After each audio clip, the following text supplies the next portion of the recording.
Senhores, boa tarde. Depois de um tempo, pensando, resolvi lançar uma videoaula aqui sobre esse pequeno dispositivo que eu comprei. É o TINI 2040 da Pai Moroni. É um dispositivo que ele foi desenvolvido a partir do RP2040 da Raspberry e possui um chip de 8 MB, não sei se dá para ver, está do lado dele, um pouquinho menor, tá? Com uma USB tipo C. Por quê? Estamos chegando no final do ano, alunos estão querendo ter ideias para projeto final, aí eu resolvi fazer alguma coisa que possa ajudar vocês nas ideias. Observe que a Pai Moroni, que lançou esse chipzinho aqui, ela desenvolve hardware, mas ela não dá muito suporte de software. Às vezes fica por conta da Adafruit e de outras companhias. Então, para esse RP2040, pouca coisa tem. Então, eu resolvi desenvolver algo e eu vou apresentar para vocês aqui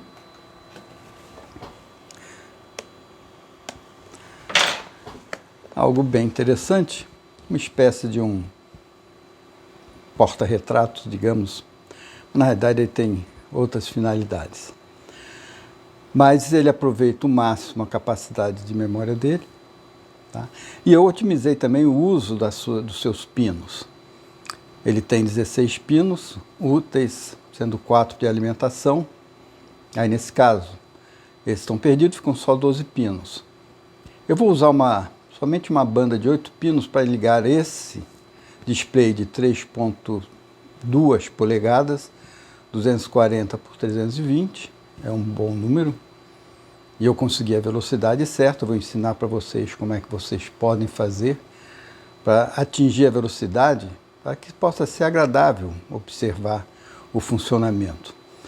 Tá? Então, me sigam aqui nessa aula, eu vou dar várias dicas, não só de como construir isso, mas muita coisa que tem por dentro dessa tecnologia aqui, inclusive do touch. Esse touch aqui não é algo assim tão óbvio, e eu ensino vocês como vocês podem fazer para calibrá-lo com exemplos. Muito bem, se vocês tiverem paciência, me sigam nesse vídeo, tanto quanto longo, mas muito educativo. Bom, vou mostrar para vocês então como é que eu fiz a ligação do hardware aqui do meu TINI 2040 com o meu display de 3.2 polegadas, portando aqui uma touch e uma SD.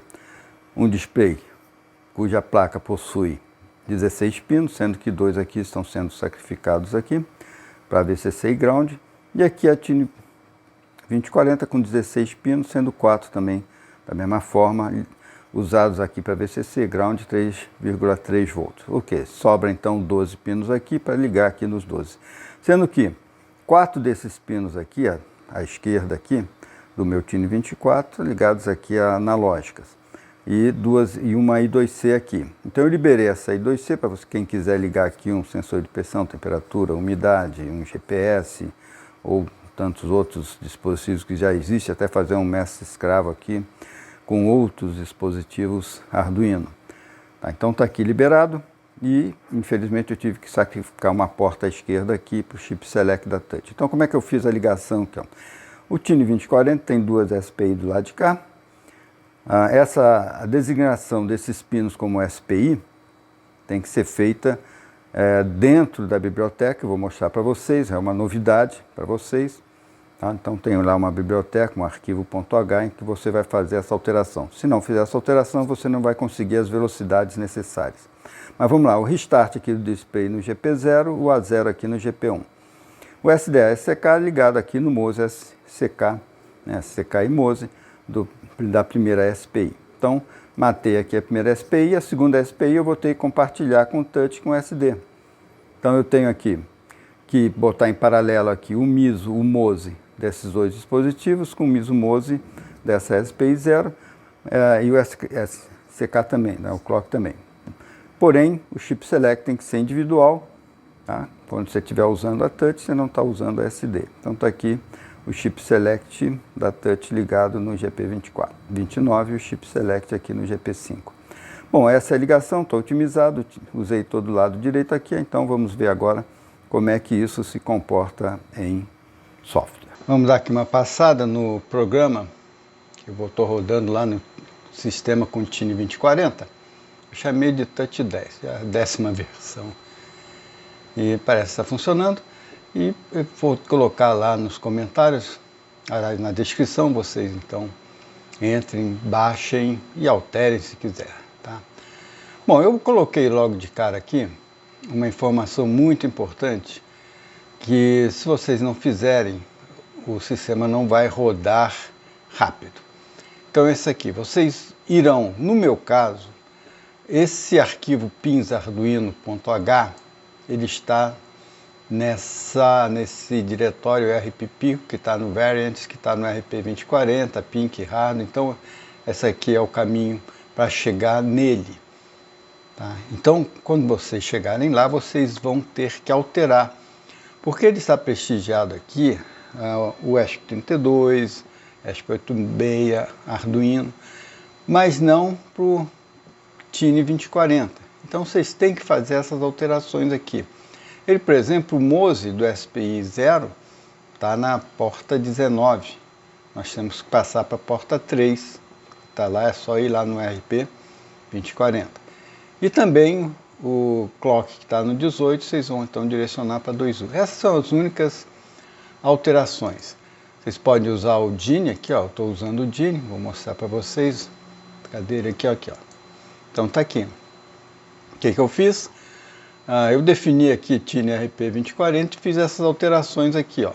Cadê? Está aqui, ó. Caso exista definido Tine 2040, então o clock e o MOSE passa a ser pino 2 e pino 3. Deem uma olhadinha lá no hardware, né, na esquema de ligações, vocês vão ver o pino GP2 e GP3 ligado lá no display. Caso contrário, eles vão usar o 1819, que é para o Arduino, ESP32, eu acho. Não me importa, tá? Eu não pretendo usar isso com outro, então eu já fiz essas alterações aqui. O MISO, eu botei 33, pô, mas não tem 33? Não, é porque eu não vou usar. Mas como eu tenho que designar alguma coisa, eu coloquei no pino 33 e isso não vai alterar em nada o meu programa. E o Chip Select no pino 5. Então confiram isso daí, lá no hardware que eu apresentei para vocês anteriormente. Então aqui eu tenho então alterado aqui, vou colocar aqui, ó, tá toda a sequência aqui nas suas pastas, Home Pi, Arduino, Hardware, Pico. Bom, isso vale para o meu caso. Como é que eu sei, que eu posso saber? Uma forma de vocês saberem, vocês podem chamar o terminal, e lá no terminal vocês digitam find name, entre parênteses, pins arduino.h. Né? Aí quando eles vão dar todas as ocorrências desse arquivo aqui. É claro, um deles é o que está sendo usado. No nosso caso é o RP2040. Tá? Os outros que estão nas pastas mais antigas, tá? O Arduino, ele não é usado. Então vocês fazem uma triagem lá e vão acabar identificando realmente qual é esse arquivo pins Arduino que está sendo usado pelo seu compilador no programa Touch. Tá? Então, e aqui estão todas as bibliotecas que vão ser usadas. Observa, nós estamos na IDE do Arduino. Então, em muitos dessas aqui, ó, esses .h aqui, esses arquivos todos, estão no C++. Vocês vão ter que buscar isso lá quando fizerem importação dos seus arquivos. Então está aqui. Se vocês não fizerem, provavelmente não vai rodar o seu programa. Eu chamei aqui o ASPI.h, o Simple Kalman Filter, as duas bibliotecas da Fruit, XPT2046 Touchscreen. Isso é porque sua plaquinha usa essa chip de memória de 8 MB, XPT2046. O RP2040SD, ele não vai rodar o SD.h convencionalmente que vocês usam com Arduino. Vocês vão ter que usar o RP2040-H, vocês entrem lá no gerenciamento de biblioteca e busquem lá, incluir biblioteca, gerenciar biblioteca, vocês então busquem esse RP2040 SD, SD-FAT, SD-LIB, etc, etc. E aqui, todos os .h, onde estão as suas figuras em bitmap aqui, ó. E vocês vão trazer, vocês façam download e coloquem, bom, se vocês sabem que na própria pasta do Touch 10, vocês vão colocar todos esses, vamos pegar um deles aqui, um Alpha-Gal, tá aqui. Esse aqui é o arquivo em hexa, né, do Alpha 2, alpha.h, 240 por 320 pixels. Cada 16 bits desses aqui representa o código para um pixel, aqui do 00 até a última posição. Então vocês têm aqui todos, o Dragão, o Electra. Então, se vocês quiserem criar o seu próprio programa, sei lá, sua própria figura .h, existe um programa que eu coloco na descrição e vocês sigam lá. Eu deveria ter colocado aqui, tá? Mais à frente eu vou puxar e vou botar o link desse programa que permite você pegar qualquer imagem e transformá-la em 240, 320. Bom, isso aí então é o que eu posso apresentar por enquanto para vocês. Então vamos agora então a ver como é que roda esse programa. Muito bem, está aqui como eu fiz a montagem do meu Tiny 2040 com o meu display. Usei aqui uma velha conhecida caixa patola e botei aqui uma moldura aqui para esconder o rasgo que eu fiz, as imperfeições. Essa moldura foi feita na minha impressora 3D. Muito bem, eu recomendo que vocês usem aí, se forem fazer um sistema de desenvolvimento, o recurso do IRAP. É bem fácil, bem rápido você fazer as ligações e é durável. Dura muitos meses, se não anos, essa ligação aqui. Tá? Não há mau contato se vocês fizerem bem de acordo. Muito bem, para não sacrificar, não botei nenhuma chavezinha de liga e desliga. Então nós vamos ligar direto aqui na bateria. Uma vez ligado, ele já começa a rodar o programa que está lá dentro. Então vamos lá, vamos ver o que nós temos ali no nosso programa. Então, entra aqui diretamente, uma seleção, se você quer rodar o menu, ou se quer sair disso e ir direto para o final. Vamos então rodar o menu. Eu coloquei aqui várias opções no menu: arquivos, calibração, análogo, meter, gráficos, screensaver, aquarela. Então cada um desses aqui é representativo do sistema que está embutido aqui. Então, clicando em arquivos, ele mostra aqui todos os arquivos que estão internos no SD. Então aqui eu tenho vários arquivos bitmap aqui, e um total de 17 arquivos aqui, né? Mas eu não uso esses arquivos para esse exemplo aqui. Então eles estão lá, no futuro eu vou abrir esses arquivos todos e fazer uma demonstração. O objeto dessa aula não chega a ser isso aqui. Então vamos lá, sair. Então sair, vamos para a calibração, que é bem interessante. Vocês prestem atenção, porque isso aqui eu tenho uma aula aqui dentro desse esquema de calibração, tá? Então olha só, para calibrar eu peço para vocês pressionarem 5 vezes cada pontinho vermelho que aparecer aqui na tela. Porque cada vez que vocês pressionarem, um valor diferente vai aparecer aqui, porque nunca é o mesmo. Há sempre erros sistemáticos, erro aleatório, que se somam e dá essa variação aqui, ó. E eu busco sempre pegar o valor médio desses aqui. Aqui no caso aqui é o x mínimo, essa é a posição de x mínimo, aqui é a posição de x máximo de xy. X, ele deveria ser mínimo em toda essa linha aqui, vertical, e o y em toda essa linha horizontal. É claro que não acontece, eu vou mostrar aqui então aqui para vocês o que está acontecendo. Bom, peguei o valor médio, mas vou continuar insistindo no x mínimo nesse ponto aqui. Aí clico aqui, ó, tá aqui, x mínimo, e nesse ponto aqui eu tenho y máximo. E eu vou então clicar novamente 5 vezes. Observa, os valores alteraram. E eu peguei então o valor médio, que é 435, que é o valor médio do x desse touch. E o y máximo, 3808, nesse ponto aqui. Então peguei 5 amostragens, vou pegar mais 5 amostragens mais à frente. Então, cliquei aqui. Eu vou pressionar mais 5 vezes aqui para continuar pegando mais 5 de y mínimo e 5 de x máximo. Então, 1, 2, 3, 4, 5. Opa, pulei, tudo bem. E aqui pressiono de novo 5 vezes para o x máximo. 1, 2, 3, 4, 5. Muito bem.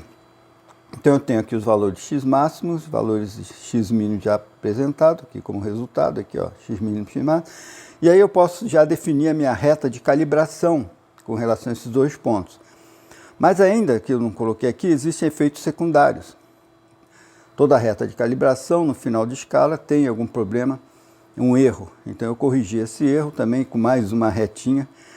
Vocês olham no seu programa, eu não quis colocar uma segunda ordem, mas eu botei uma de primeira ordem e está funcionando direitinho. Então pressiono para teste. Então aqui eu tenho meu teste. Uma área no qual vão aparecer o que eu estou digitando. E aqui a minha seleção. Seleção de cor.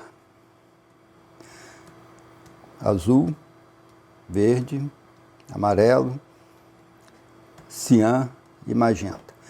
Então está aqui esses 6 cores, né, que eu tenho. Vamos apagar. E o que é essa parte de filtragem? Isso aqui é bem interessante, eu queria mostrar para vocês. É o seguinte, porque toda vez que vocês fizerem um risco aqui, vocês vão ver que ele está cheio de erros, ruídos, que a gente chama. Então eu vou fazer até usando uma reta para vocês não falarem que o erro é meu, eu esteja tremendo muito. Mas se vocês observarem aqui, ó, essa reta está totalmente aleatória aqui, ó. Tem uns ruídos aqui aleatórios que tem que ser filtrados. Então eu coloquei a função filtro aqui, tá? Então a função filtro, quando eu pressiono aqui, eu vou poder traçar uma reta mais perfeita. Então está aqui. Então compare essa reta filtrada com essa reta aqui não filtrada. Todas feitas com auxílio da régua, para mostrar que o erro do humano aqui é o mínimo possível. Muito bem, vocês veem que realmente o filtro funciona. Porém, uma coisa que eu acabei constatando, que vocês vão também constatar aqui, é que, como todo filtro, ele nunca despreza o último valor adquirido. Então, observe o seguinte, para o filtro, o último valor adquirido foi esse ponto aqui. Então, se eu pressionar em qualquer outro local, o que vai acontecer? Olha só, o filtro vai buscar se aproximar daquele ponto utilizando o anterior. Então, olha só que interessante. Então, isso é característica do filtro. Eu não posso mudar isso, porque o filtro sempre, ele não esquece valores. Ele pega o valor anterior com o valor atual, pega o valor médio e tal, e vai fazendo isso. E esses pontinhos aqui foram devido à amostragem natural. Então, isso é um efeito secundário que vocês podem realmente alterar isso, botar aí um delay, de tal sorte que eles não façam aquisição de dados durante esse trajeto e vocês só peguem depois de alguns milissegundos em que vocês pressionaram. Então isso é bem interessante. Apaga. Então, aqui então você tem, vamos botar aqui o filtro, né? Qualquer coisa assim, ó, tá aí. Então o filtrado e o não filtrado, tá bom? Então, vamos apagar, vamos sair. Vamos agora ao próximo, análogo emitter. Eu peguei de uma outra biblioteca, que eu achei bem interessante esse exemplo. Vocês podem usar, eu adaptei a TFT e SPI. Então, eu importei. Tive que fazer umas alterações para ele se adaptar aqui a esse sistema. Mas está ali, está bem interessante. Vocês podem utilizar para fazer uma aquisição de dados e colocar aqui analogicamente com esse medidor aqui, ou esse aqui de baixo, tá? Então, sair. Você também pode verificar gráficos. Então, esse aqui é um teste comum que você tem aí para teste de gráfico, só para mostrar inclusive a velocidade. Vocês olharem aqui, com 9 segundos, porque eu fiz alteração na SPI, usando a Hard SPI. Caso contrário, esse valor aumenta, triplica ou até mais, se fizer por software. Tá, então está aqui a função gráfica. Bom, eu tive que fazer uma interrupção para alterar as velocidades aqui do screensaver. Então vamos continuar aqui no screensaver. Então vocês veem aqui uma figura de uma elfa, quem gosta muito de jogos de Warcraft vai identificar aqui como esses seres mitológicos aqui, sensuais, que se apresentam aí para fazer o combate aí ao bem. Um dragão, numa terra aí com 2 sóis, bem interessante, bem sugestivo. Outra elfa, mais uma élfazinha. Né? Em geral, esses seres aqui são do mal. Aqui você tem aqui os olhos vermelhos, né? De quem está com raiva de alguma coisa. Mas está aí. Mas não se enganem não, uma pessoa dessa tem mais de 200 anos. Bom, aqui, né, uma representante do nosso mundo real, né, a Margot Robbie aqui como Arlequina, bem colorida, no filme Esquadrão Suicida 2. Aliás, foi quem salvou essa porcaria desse filme. Tudo bem, aceito Thor, Super-Homem, Batman, Hulk, agora aceitar um tubarão falando, não dá não. Foi muito difícil chegar até o fim, nem sei se eu cheguei até o fim.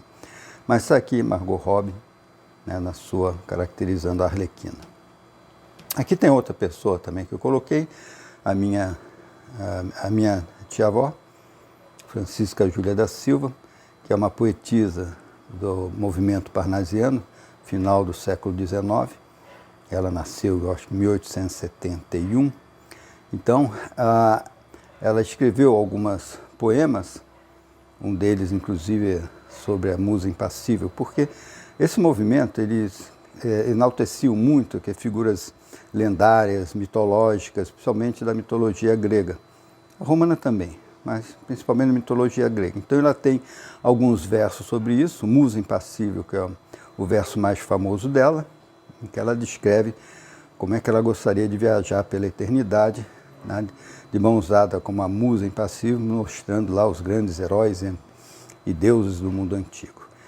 Então está aqui, eu acho até que a minha afeição por seres mitológicos vem do compartilhamento do sangue que eu tenho dela e eu do próprio DNA. Então está aí uma singela comemoração no seu 150º ano de nascimento no mês passado. Bonita mulher, é questão de DNA. Aqui o Darth Maul, né, que vocês conhecem do filme Guerra nas Estrelas. É um ser que ele fez sucesso, que ele guerreou com vários ali, mas acabou sendo morto por o Van Kenobi, né? Mas parece que ele vai retornar. O sucesso foi tanto que ele vai retornar na nova série aí que vai aparecer. E esse Darth Maul. Eu só não sei quem ganha, o Darth Vader ou o Darth Maul. Mas tá legal. Aqui, a Sen Yang, que trabalhou no filme muito bem, é Blade Runner, 1970, da década de 70, com Harrison Ford. Ela representava aqui um robô de última geração, então numa das cenas icônicas do filme, e até hoje ninguém esquece. Beleza, mulher linda. Está aqui uma figura aqui galáctica, né, do céu, o sol nascendo atrás da Terra. E, enfim, a atriz mais bonita de todos os tempos, que eu acho aqui, a Elizabeth Taylor, sendo prestigiada aqui nessa maquininha aqui. Então, vamos sair daqui, vamos entrar no aquarela. O aquarela, o que eu faço aqui? Eu mostro aqui cores que vocês podem obter misturando vermelho, verde e azul, né?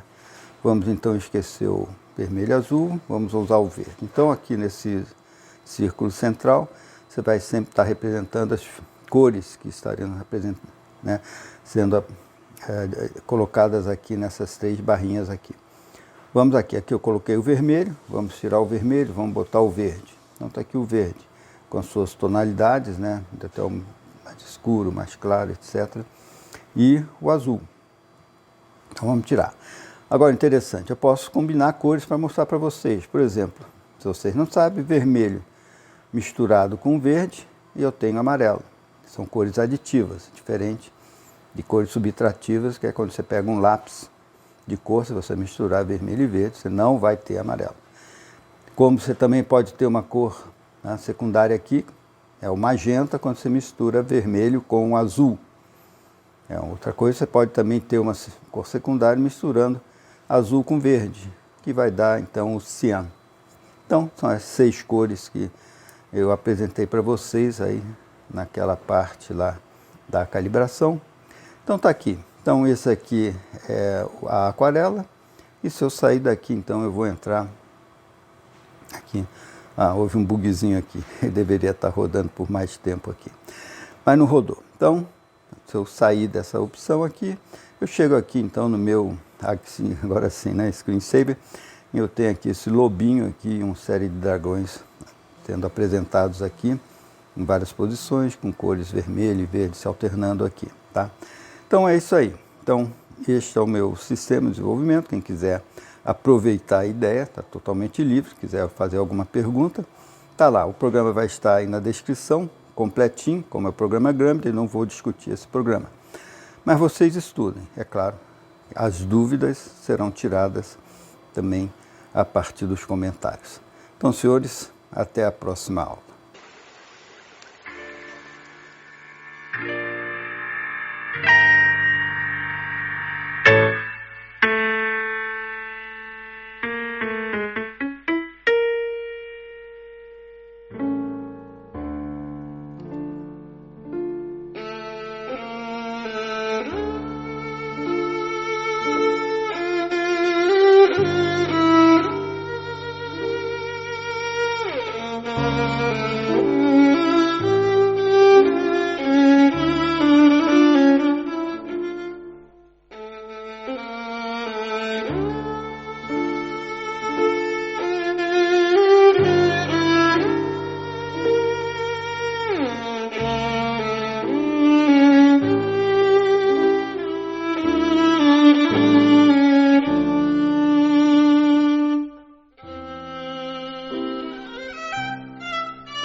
Thank you.